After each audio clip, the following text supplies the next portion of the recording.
आइए दोस्तों, plane crash के दुनिया में हमें जितनी जानकारियां हैं, उन्हीं जानकारियों में से एक जानकारी जो बड़ा ही हैरत अंगेज है, वही मैं आपको शेयर करना चाह रहा हूं।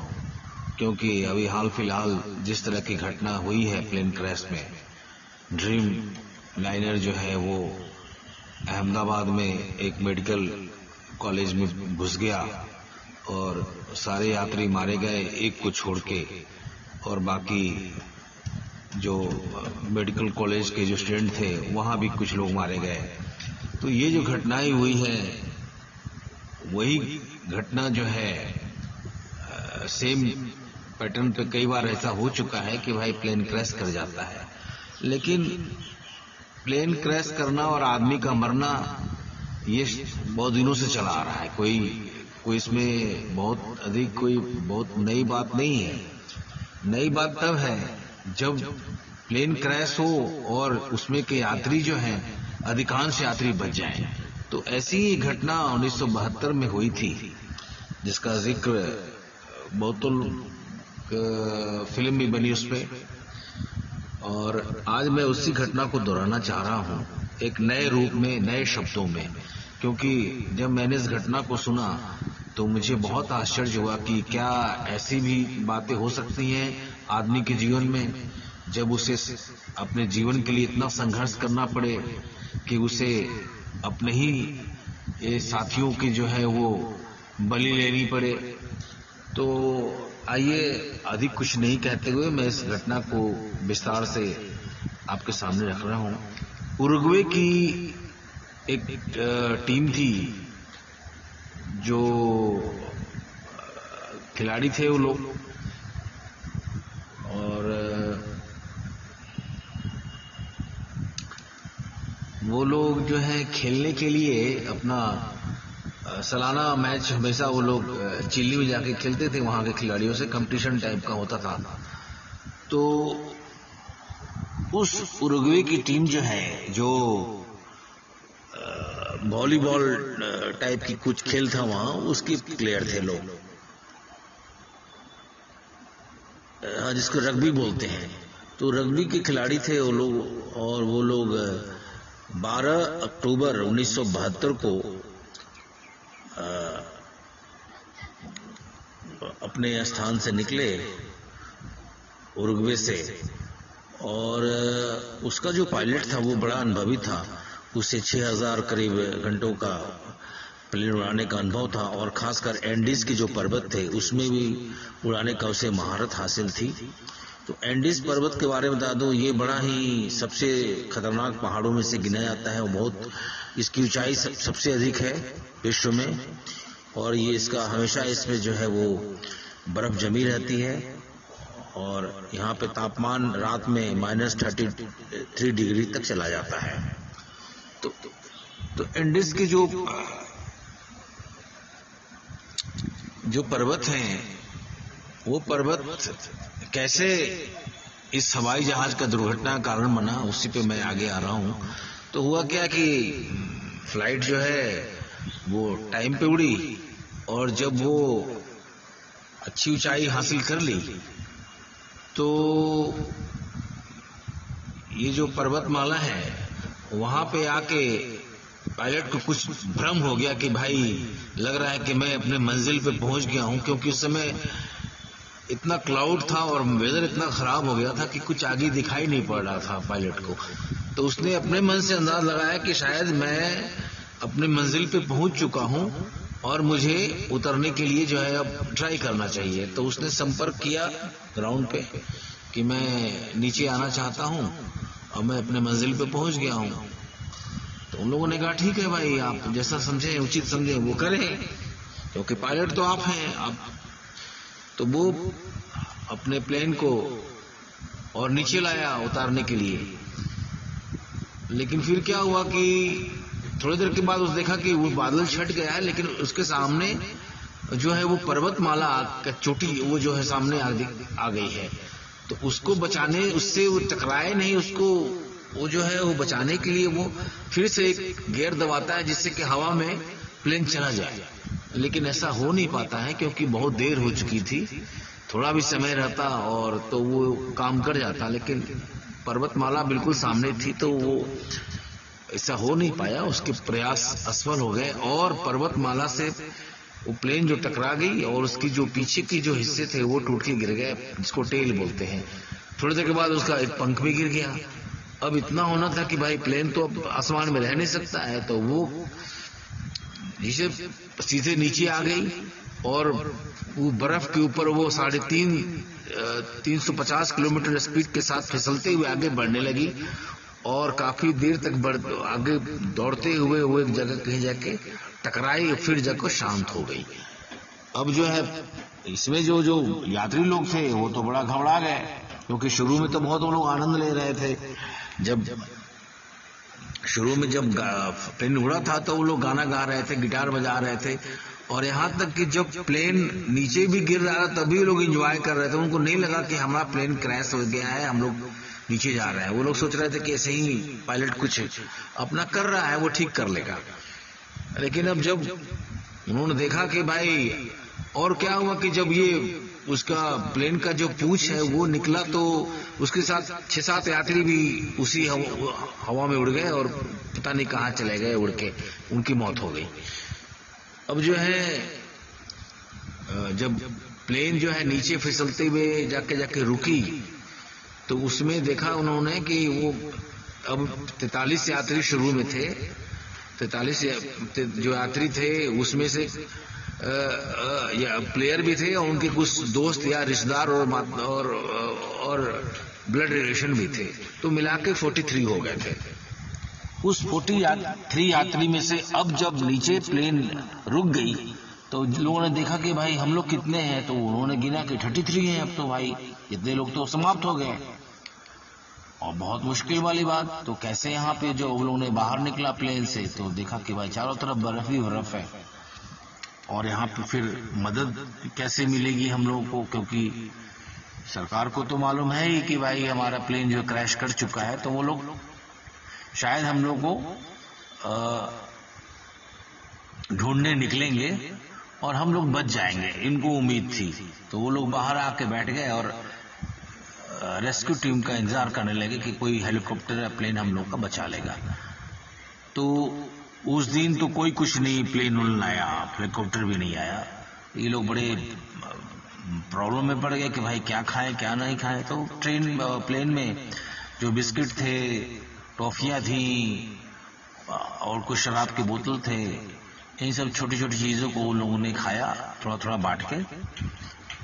और उसमें से क्या हुआ कि एक नौजवान था वो कोमा में चला गया था। तो उन्होंने उसमें 2 डॉक्टर भी थे जो पढ़ाई कर रहे थे, तो उन्होंने बहुत ट्राई किया कि इसको कोमा से बाहर किया जाए, लेकिन ऐसा हो नहीं पाया। तो फिर रात आ गई, रात में तो -33 टेम्परेचर हो गया, तो बड़ी परेशानी बढ़ गई। अब कपड़ा उनके पास था नहीं, क्योंकि जो पहन के आए थे वो गर्मी वाले कपड़े थे। अब इन्होंने क्या किया कि भाई ये पहले तो वो प्लेन में ही घुस गए रात्रि में कि भाई घर यही रहेगा हमारा। उसी में वो लोग जो हैं रहने अपना बिछाना क्या है अपना रहने का जुगाड़ किया, और एक तरफ से जो खुला हुआ था उसको ढकना जरूरी था, क्योंकि उधर से ही बर्फीली हवा आ रही थी, ठंड को बढ़ा रही थी। तो उसको उन लोगों ने क्या किया कि सीट के कवर, सीट और भी सामान, बैगेज जो बैग्स थे उस सबको उसके मुंह पे पूरी तरह जाम कर दिया और हवा का आना बंद हो गया। ये लोग रात भर सोए, फिर सुबह अपना नाश्ता वास्ता किया। पानी का प्रॉब्लम हो गया, तो पानी का प्रॉब्लम कैसे दूर करें, तो उसमें से एक यात्री ने बुद्धि लगाई कि भाई हम लोग क्या करें कि भाई प्लेन में से एक पतरा निकालें और उसको सूरज के किरणों का सहारा लेके बर्फ के और उसके किरणों को डालें, तो वो बर्फ पिघलने लगे। जैसे कि सूक्ष्मदर्शी लेंस होता है, वो जिस प्रकार वो सूरज की किरणों को एकत्र एक जगह करता है तो कागज में आग लग जाता है। तो ठीक उन्होंने सूक्ष्मदर्शी लेंस को बदले उन्होंने एक चमकदार प्लेन के टुकड़े को निकाला, उसे ही सूक्ष्मदर्शी लेंस बना दिया और उसकी सूरज की किरण को एक जगह एकत्रित किया तो बर्फ के ऊपर गिरी तो बर्फ जो है पिघलने लगा। तो उन्होंने क्या किया कि वो पानी बनने लगा बर्फ, तो उसको एकत्र करने के लिए जो शराब की खाली बोतलें थी उसके नीचे रख दिया। तो उस तरह से पानी का पीने का जो प्रॉब्लम था वो खत्म हुआ। अभी सब हो रहा था, तो अब दूसरा दिन, अब नेक्स्ट डे उन्होंने सोचा कि अब शायद सरकार जो है हम लोगों को कुछ राहत भेजे, कुछ हेलीकॉप्टर आदि आए। तो कुछ देर के बाद हेलीकॉप्टर दिखाई तो पड़ा आसमान में बहुत ऊंचाई पे, क्योंकि नीचे आ नहीं सकता था, क्योंकि बर्फ जो वहाँ पे जो पर्वत की चोटियां थी वो काफी ऊंची थी। तो अब प्लेन जो गिरा था, क्रैश था, उसका रंग व्हाइट था, और यहाँ पे और जो बर्फ थे वो भी व्हाइट थे। तो बर्फ में ही वो प्लेन का जो रंग है समा गया। तो वो लगा ही नहीं कि भाई यहाँ पे कोई प्लेन गिरा है। तो ऊपर से जो हवाई जहाज जो हेलीकॉप्टर खोजबीन कर रहे थे वो देख ही नहीं पाए प्लेन को, क्योंकि उनको लगा सर बर्फ ही बर्फ है। तो वो फिर सारा जो कई बार ऐसा हुआ, कितने हेलीकॉप्टर आए और चले गए, और ये लोग हमेशा हाथ उछाले भाई हम लोग यहाँ हैं, लेकिन कोई सुनवाई नहीं, वो देख ही नहीं रहे। तो इन लोगों ने क्या किया, लिपस्टिक जो थे महिलाओं के बैग में उनको निकाला और SOS जो है ऊपर में लिखा प्लेन के ऊपर में। तो उसमें से सिर्फ SO ही लिखा पाए, वो S नहीं लिख पाए लोग। लेकिन इससे भी कोई फायदा नहीं हुआ, क्योंकि लिपस्टिक खत्म हो गया था और लास्ट वाला S लिख नहीं पाए, और SO लिखने के बाद भी वो जो है फिर देख नहीं पाए वो हेलीकॉप्टर जो राहत वाले थे। फिर इन्होंने क्या किया कि इन्होंने पूरे बैगेज को मिला के एक क्रॉस का वो डिजाइन बनाया जमीन पे, सब बैग मिला के, लेकिन उससे भी कोई फायदा नहीं हुआ, वो देख नहीं पाए हेलीकॉप्टर वाले। सरकार ने सोचा कि भाई अब इतना समय बीतता जा रहा था, तो इसी बीच उन लोगों ने सोचा कि भाई इसमें कोई रेडियो होगा जो पायलट यूज करता है, उस पायलट के ये रेडियो को उन लोगों ने बनाने की कोशिश की कि इसको बना के हम लोग जो है मैसेज भेजेंगे तो सरकार को मिलेगी कि भाई हम लोग यहाँ फंसे हैं। तो उसमें से एक आध लोग कारीगर थे, उन लोगों ने उसको रिपेयर करने की कोशिश की। कोशिश तो और कामयाब हुई, लेकिन वो सिर्फ कैचर बना, मतलब कि संदेश भेजने वाला सिस्टम नहीं बन पाया। उसमें सिर्फ बाहर के जो समाचार थे हवा में वो खींच रहा था। तो उस समाचार वो जब बाहर के जो खींचने लगा तो उसमें रेडियो में जो बजा उससे ये वो न्यूज पकड़ा। न्यूज में ये बताया गया कि भाई बहुत दुख की बात है कि हमारे उरुग्वे के जो टीम थी रग्बी की, वो लोग एंडीज की पहाड़ियों में खो गए हैं और हवाई जहाज से दुर्घटना हो गया है। हमारे सरकार ने काफी प्रयत्न किया, हेलीकॉप्टर गए, लेकिन उनको हम लोग खोज नहीं पाए हैं। तो अब चूंकि 11 दिन हो गए हैं इस बात को, तो अब तो उनका बचना बहुत मुश्किल है। तो हम लोग जो है सरकार अब कितना पैसा खर्च करेगी इस सब। तो अब सरकार इस चीज को बंद कर रही है, राहत कार या जो भी खोजने का जो काम है उसको सरकार अब बंद कर रही है। तो ये जब न्यूज इनको मिला रेडियो के थ्रू, यहाँ जो फंसे हुए लोग थे उन्हें बड़ी दुख हुआ और निराशा हुई कि भाई सरकार ने तो अब खोज भी नहीं बंद कर दिया, क्योंकि वो हमें मरा हुआ समझ रही है। तो अब जो भी करना है हम लोग को करना है। तो उन्होंने कहा कि ठीक है भाई, जब हम लोग को ही करना है तो भाई हम लोग अपना देखें क्या कर सकते हैं। सबसे पहले जो खाने का जो था, अभी जितनी भी खाने की सामग्री थी वो सब उन्होंने थोड़ा थोड़ा सबको दे दिया कि भाई एक टॉफी में एक दिन निकालने का है। पानी तो मिल ही रहा था बर्फ का। और फिर उन्होंने सीट को फाड़ के जो है अपने गर्म कपड़े तैयार किए। उसमें एक आदमी था जिसके पास सुई धागा था, लड़का था वो 18 साल का। उसको माँ ने सुई धागा दिया था कि भाई तुम जाना तो अपना कपड़ा अपना फटे तो सिल सकना, उसको सिखा दिया था। तो वही उसका सिलने का जो ट्रेनिंग था वो काम आया। उसने गर्म कपड़े और सीट फाड़ के जूते वूते तैयार किए सब। अब क्या हुआ कि भाई खाना एक आध दिन के बाद वो भी खत्म हो गया, जो भी टॉफियां थी शराब थे सब खत्म हो गए। तो उसमें एक नौजवान था क्लासिक करके, वो उसका मंगल बड़ा तगड़ा था अगर कुंडली के हिसाब से देखा जाए। तो मंगल जब तगड़ा होता है तो आदमी हर परिस्थिति में जीने का रास्ता निकाल लेता है, संघर्ष का रास्ता निकालता है। उस बच्चे ने वही काम किया उसका मंगल तगड़ा था तो उसने सबको बचा लिया, आपने तो बचा ही। उसने बोला कि खाना तो खत्म हो गया है, लेकिन हमारे पास अब जीवित रहने का एक ही उपाय है कि हमारे जो साथी मर गए हैं हम लोग उन्हीं को खाएं। तो इतना सुनना था कि सब लोग घबरा गए कि भाई ये तो राक्षसों वाला काम है, हम लोग जिंदा रहने के लिए सब काम कैसे कर सकते हैं और अपने साथी को खाएं। बोला कि हमारे पास और कोई उपाय नहीं है। उकलासी ने बोला हमारे पास एक ही उपाय है कि हम अपने साथियों को खाएं और फिर जिंदा रहने का उपाय करें और आगे कैसे हम लोग यहाँ से निकले इसका भी सोचें, क्योंकि जब तक जिंदा ही नहीं रहेंगे तो फिर बात ही सारी खत्म है। तो पहले जिंदा रहने के लिए भाई हमें तो ये जो हमारे पास अवेलेबल है खाने का सामान हम लोग उसी को खाना पड़ेगा। तो बोले ठीक है भाई, अब हम लोग माफी मांग लेते हैं भगवान से। एक प्रेयर किया उन लोगों ने छोटा सा कि भाई हम लोग को माफ करना भगवान गॉड, और हम लोग ये सब क्षुद्र काम छोटा काम करने जा रहे हैं जो नहीं करना चाहिए। मानवता के इतिहास में पहली बार ऐसा करने जा रहे हैं। अगर हम लोग जिंदा बच गए भी तो लोग हमें राक्षस ही कहेंगे, लेकिन भाई सब कुछ स्वीकार है जिंदा रहने के लिए। तो उसमें से सबसे पहले जो लड़का था जिसे सजेशन दिया था उसी ने पहले खाया, फिर और लोगों ने फिर उसको फॉलो किया, सबने खाना शुरू किया। तो जब तक वो लोग वहां रहे जिंदा रहे, अब यही खा के जिंदा रहे मानसी। तो अब कुछ दिन के बाद उसके पहले उन्होंने सीट कवर जो थे चमड़े के एरोप्लेन के उसको खाया उन्होंने कि भाई इसको पहले खाते हैं फिर हम लोग आदमी खाएंगे। तो सीट खाया तो उससे उल्टी होने लगी, क्योंकि चमड़ा था ही तो वो भी चमड़ा वो पच नहीं पाया उन लोग को, तो उल्टी हो गई। तो फिर उन्होंने आदमी को खाना शुरू किया। आदमी को खाने के बाद इनको कुछ एनर्जी मिली तो उन्होंने आगे का सोचा अब क्या करें। तो वो जो क्लासी था उसने सोचा कि भाई यहाँ बैठे रहने से कुछ नहीं होगा, क्योंकि सरकार की मदद भी बंद हो गई है, हमें कुछ करना पड़ेगा। तो उसने तय किया कि सबसे ऊंची पहाड़ी पर चढ़ के हम लोग देखें कि आगे क्या रास्ता है निकलने का यहाँ से। अगर कोई रास्ता दिखाई पड़ा तो निकल जाएंगे। तो उसमें से 3 लोग जो है वो निकले वहां से, और उस लड़के ने जो सिलाई का काम करता था उसने उनके स्लीपिंग बैग बना दिया और जूते बना दिए चमड़े से। ये सारा सामान जो है उनको हवाई जहाज के सीट से मिल गया। सीट फाड़ के उन्होंने सब तैयार किया, स्लीपिंग बैग बन गया। और खाने की सामग्री लेके, खाने की सामग्री मतलब जो आदमी जो मरे थे उन्हीं का मांस लेके उन्होंने अपना यात्रा आरंभ कर दी। उन लोग कोई क्लाइंबर नहीं थे, उन्हें कभी पहाड़ पे चढ़ने का अनुभव नहीं था, लेकिन वो लोग चढ़े और चढ़े तो सबसे ऊंची चोटी पर चढ़ के फिर नीचे उतरे।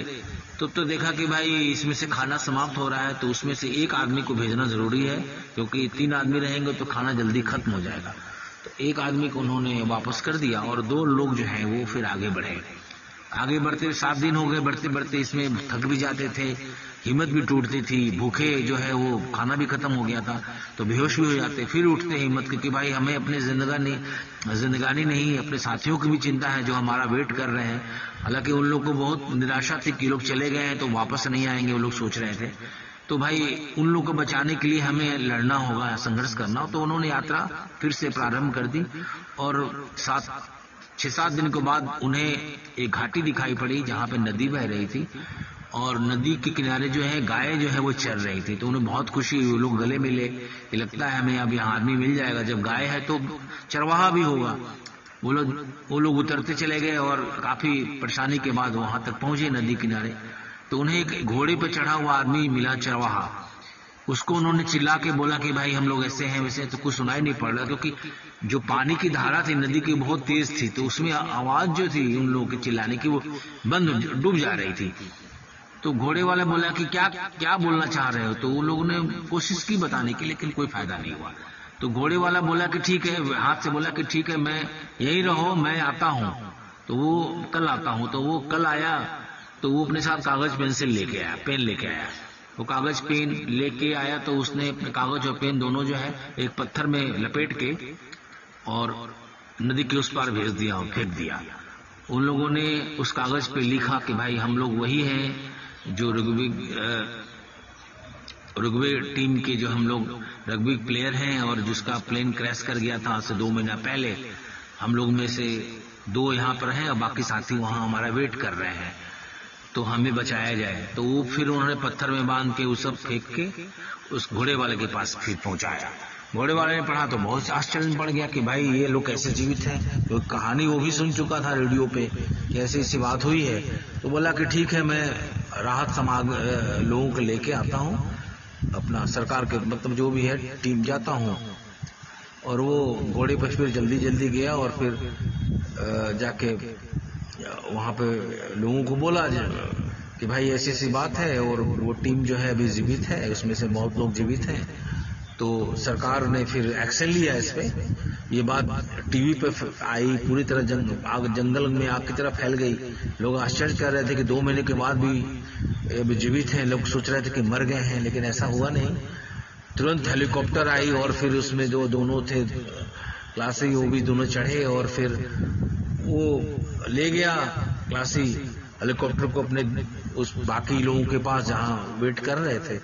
इस प्रकार उनको फिर हेलीकॉप्टर पे चढ़ाया गया सबको, फिर उनको सबको अस्पताल पहुंचाया गया। वहां सबकी जांच हुई, उसको आवश्यक चिकित्सा हुआ क्योंकि सब कमजोर हो गए थे और कई तरह के उनमें रोग भी घुस गए थे शरीर में। तो सबको ब्लड ग्लूकोज आदि चढ़ा, दवाइयां हुई, फिर जाकर लोग स्वस्थ हुए।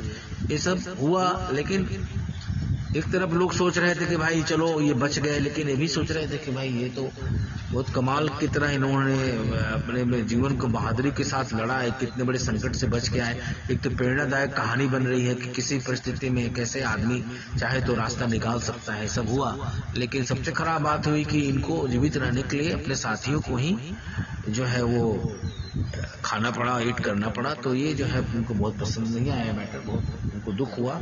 ये लोग तो भाई राक्षस की तरह इन्होंने काम किया है। तो अब जो है खैर सभी फिर अपने अपने जीवन में लग गए।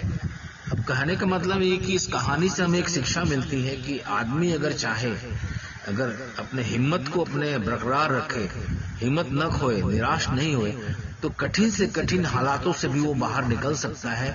उसमें से वो सफलतापूर्वक अपना फिर नया जीवन शुरू कर सकता है। कोई जरूरी नहीं है कि वो मौत को ही गले लगाए।